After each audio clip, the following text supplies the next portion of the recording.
आज मैं हिंदुओं के धार्मिक ग्रंथ गीता का संक्षेप हिंदी सारांश बताऊंगा। भगवान श्री कृष्ण ने महाभारत के युद्ध में अर्जुन को गीता का उपदेश दिया और इसी उपदेश को सुनकर अर्जुन को ज्ञान की प्राप्ति हुई। गीता का उपदेश मात्र अर्जुन के लिए नहीं था, बल्कि ये समस्त जगत के लिए था। अगर कोई व्यक्ति गीता में दिए गए उपदेश को अपने जीवन में अपनाता है तो वह कभी किसी से परास्त नहीं हो सकता है।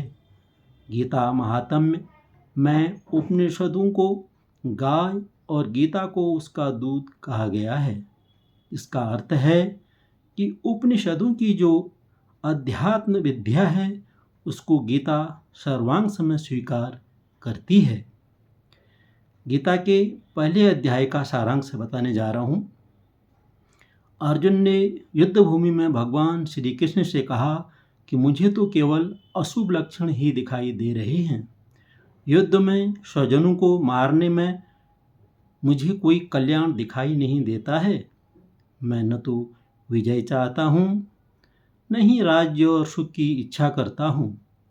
हमें ऐसे राज्य, सुख अथवा इस जीवन से भी क्या लाभ है जिनके साथ हमें राज्य आदि सुखों को भोगने की इच्छा है, जब वह ही अपने जीवन के सभी सुखों को त्याग करके इस युद्ध भूमि में खड़े हैं।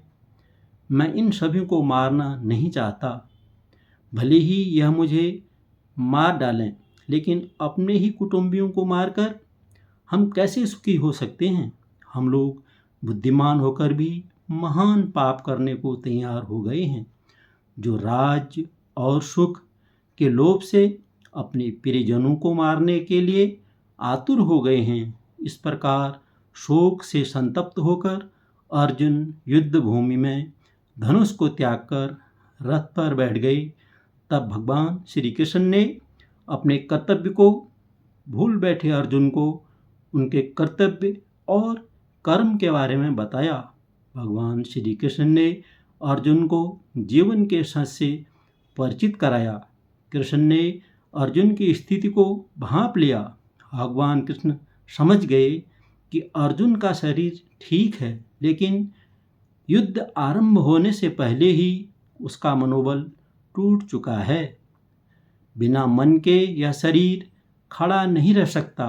अतः भगवान कृष्ण ने एक गुरु का कर्तव्य निभाते हुए तर्क, बुद्धि, ज्ञान, कर्म की चर्चा, विश्व के स्वभाव, उसमें जीवन की स्थिति और उस सर्वोपरि परम सत्तावान ब्रह्म के साक्षात दर्शन से अर्जुन के मन का उद्धार किया।